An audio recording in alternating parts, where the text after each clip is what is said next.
Today, Donald Trump has confirmed China's military help to Iran. Now, this is massive, because up until now, we were only talking about speculations, and based on them, Trump had threatened China. But today, this deranged occupant of the White House confirmed that he had written to Chinese President Xi Jinping, requesting him to not send any weapons to Iran. Meanwhile, a high-level delegation of Pakistan, led by Field Marshal Syed Asim Munir, has arrived in Tehran to discuss the possibility of the second round of US-Iran talks. Elsewhere, Iran and the UAE have held phone conversations to improve future relationships. This would be the broad focus of my video today. Also in this video, an Iranian girl scripted history as she bagged 2 gold medals in the ongoing World Junior Taekwondo Championship in Uzbekistan. So please stay tuned. So the motormouth US president once again has had to eat humble pie. Today he admitted that China was indeed sending weapons to Iran as he told Fox News about writing a letter to his Chinese counterpart Xi Jinping. This is important given that he is scheduled to visit China next month. This is what he told Fox News. "You have got a major meeting coming up next month with President Xi. I want to get your take on China and how they shift in oil, particularly because of Iran, particularly because of Venezuela and what you have done. Even your comments on Cuba. How does that change the dynamic of this meeting with President Xi?" Do not think it does. I mean, he is somebody that needs oil, we do not. He is somebody I get along with very well. Just wrote me a beautiful letter. He wrote you a letter? Yeah, he did. He responded to a letter that I wrote, because I had heard that China is giving weapons to Iran. I mean, you are seeing it all over the place too, right? That China is giving weapons to Iran. Did he say he is giving weapons? Yeah. And I wrote him a letter asking him not to do that.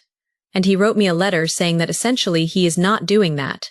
Now this spectacular admission comes just days after he publicly told reporters that China would be in trouble if the news of its military alliance with Iran was true.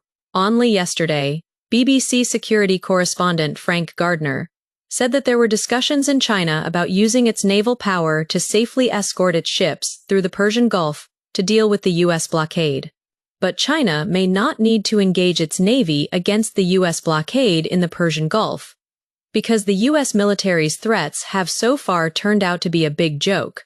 Since Monday, when the US Central Command announced the start of the blockade of the Strait of Hormuz, as many as 15 ships have defied the American military to successfully pass through this crucial waterway.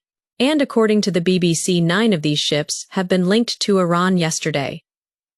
I told you how 3 Chinese ships had managed to pass through the Strait of Hormuz, despite previously being sanctioned by the Americans. You can watch that video here.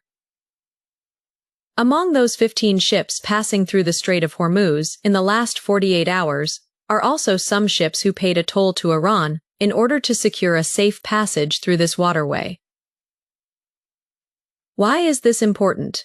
It is important because Israeli slave Trump had warned that any ships paying a toll to Iran would not be allowed to pass through the Persian Gulf.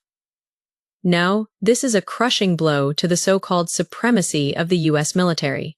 First is broadcast by Sky News, where Suzanne Maloney, the director of Brookings Institute's foreign policy, exposes the Trump administration's short-sightedness on the Strait of Hormuz before deciding to launch an illegal war against Iran.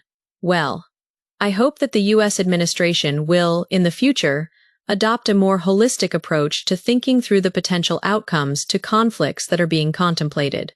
It was well known that the Iranians have threatened on innumerable occasions to target the Strait of Hormuz. It has also been well known and well documented that they have retaliated against their neighbors' economic and energy infrastructure at times of intensive pressure on the regime in Tehran. So all of these were predictable outcomes. And what is still, I think, difficult to understand is why and how the Trump administration and the Israelis, as they made the decision to go forward with a regime change existential war with Iran, that they did not plan for and prepare for the inevitable economic follow-up that would follow. Yeah, the economic fallout, as you say, and also the fact that the Strait of Hormuz could have been used as leverage, which is exactly what the Iranians did in the end. And there are those who predicted this if the United States went to a war with Iran, that the Strait of Hormuz would become an issue. Yes, Iranian politicians and senior figures within the regime have invoked the intent to close the strait almost in ritualistic fashion every time there is rising tension between Washington and Tehran. We have never seen a full closure of the strait.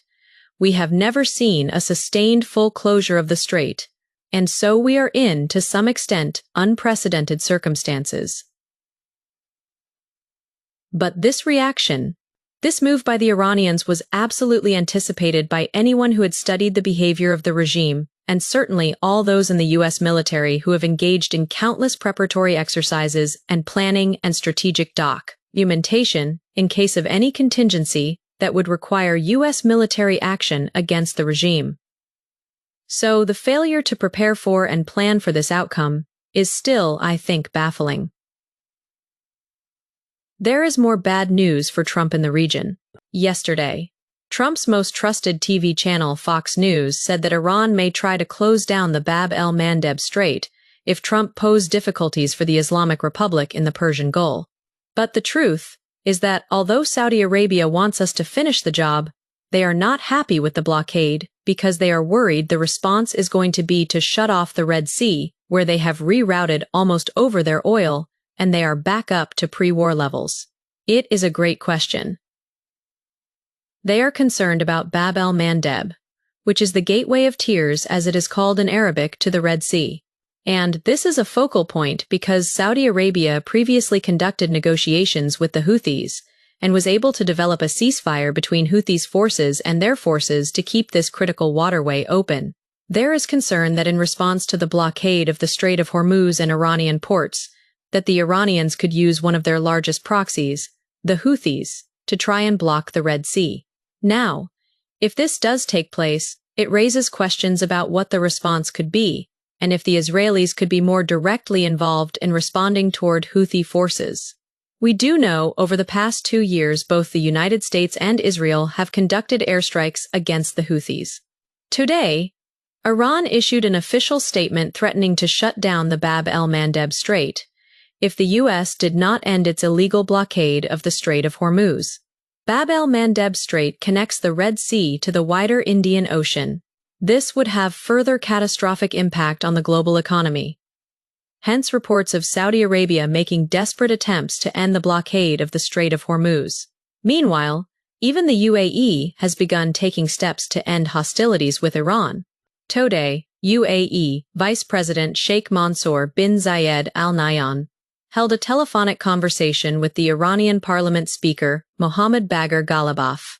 Now, this is a quite rare development, as this is the first time both countries have held such high-level talks since the U.S. and Israeli terrorists launched their illegal strikes against Iran. This clearly shows the desperation amongst the Arab countries on the potential pitfalls of the Iranian blockade of the Bab el-Mandeb Strait. Trump is also facing heat in his own backyard, as more and more U.S. lawmakers are speaking out against his foreign policy, which is bereft of any rational or respect for international law.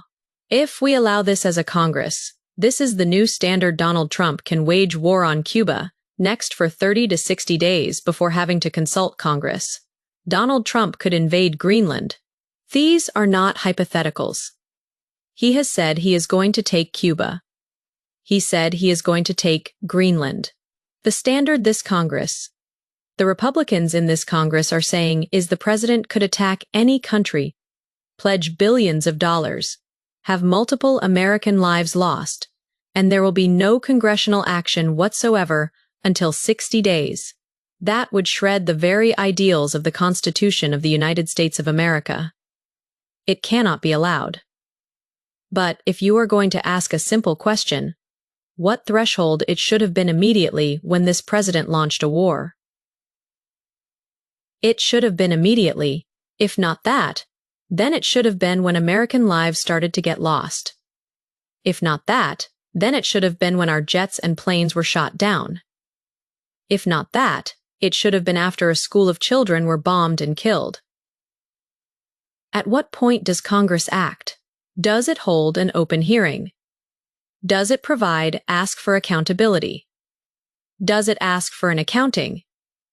Does it ask and provide checks and balances? We are in this situation not just because of Donald Trump, but because of his congressional enablers that are allowing him day after day to conduct an illegal war costing the American people billions of dollars, American lives, and skyrocketing costs. The whole world is less safe right now because of Donald Trump. The whole world is in economic crisis because of Donald Trump. The whole world is in a state of crisis, and Americans are paying for it. So this group here, we are going to continue this. We are going to demand debates. We are going to use our positions to bring war powers resolution after war powers resolution because the Republicans do not want to talk about this. The Republicans do not want debates on the floor. They clearly do not want to have hearings because they have not had them. This government, this democracy does not work when an executive out of control is unchecked by Congress, and so I am grateful for the leader. And then this happened. Trump's deputy, J.D. Vance, made this spectacular confession at an event organized by Turning Point USA. He was heckled by his own supporters for supporting the genocide in Gaza. He then ended up admitting that Trump was effectively carrying out economic terrorism against the Iranians by launching the blockade of the Strait of Hormuz. When it comes to weapons of war, what they have done is engage in this act of economic terrorism against the entire world. Well, as the President of the United States showed, two can play at that game. And if the Iranians are going to try to engage in economic terrorism, we are going to abide by a simple principle that no Iranian ships are getting out either. We know that is a big deal to them. We know that applies additional economic leverage, and again, Brett. The president wants the Iranian people to thrive and succeed. He has had his negotiation team put on the table a serious proposal. The ball is in Iran's court. Did we make progress? Yes, but we are going to find out from the Iranians whether we can make that ultimate bit of progress that gets us to a big deal. It is clear.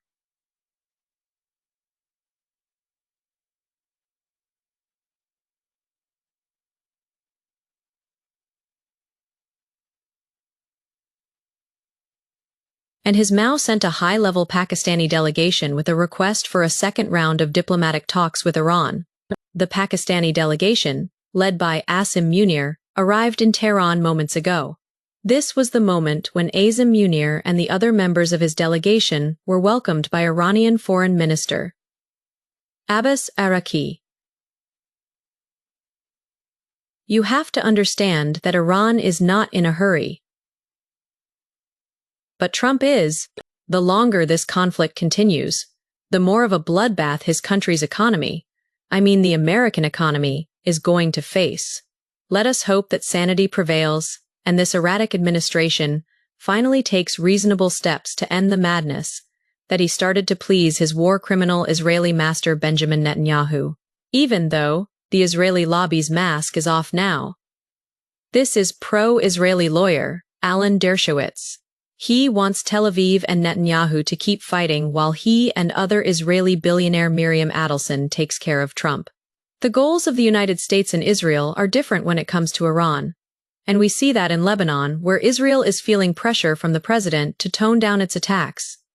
And the truth is, as much as you attack Hamas, Hezbollah, Iran, they are still around. That is the problem. It is very hard to defeat them. But on the other hand, what other choices do we really have? That is really the dilemma. We have to continue to fight Hamas, Hezbollah. We have to remember that the Jews get shalom only through strength, and so Bibi has to continue to fight, even if it means confrontation with President Trump.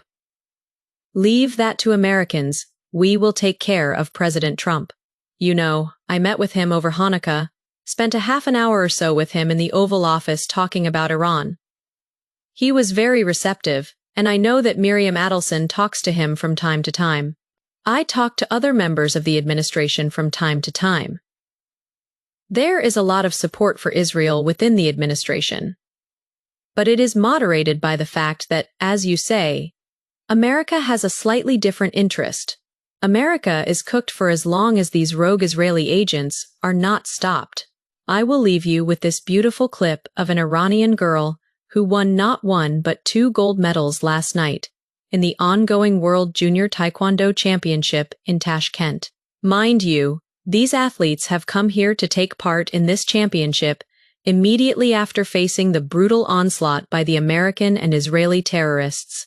And yet they have come to Uzbekistan to establish their country's supremacy. This time in the world of sports, watch and admire the courage of this Iranian daughter, Hana Zarin Kamar. That is it for me. Thank you very much for your support of this platform and our journalism. If you have not subscribed to my channel, please do so because that is one of the many ways you can support independent journalism. God bless you all.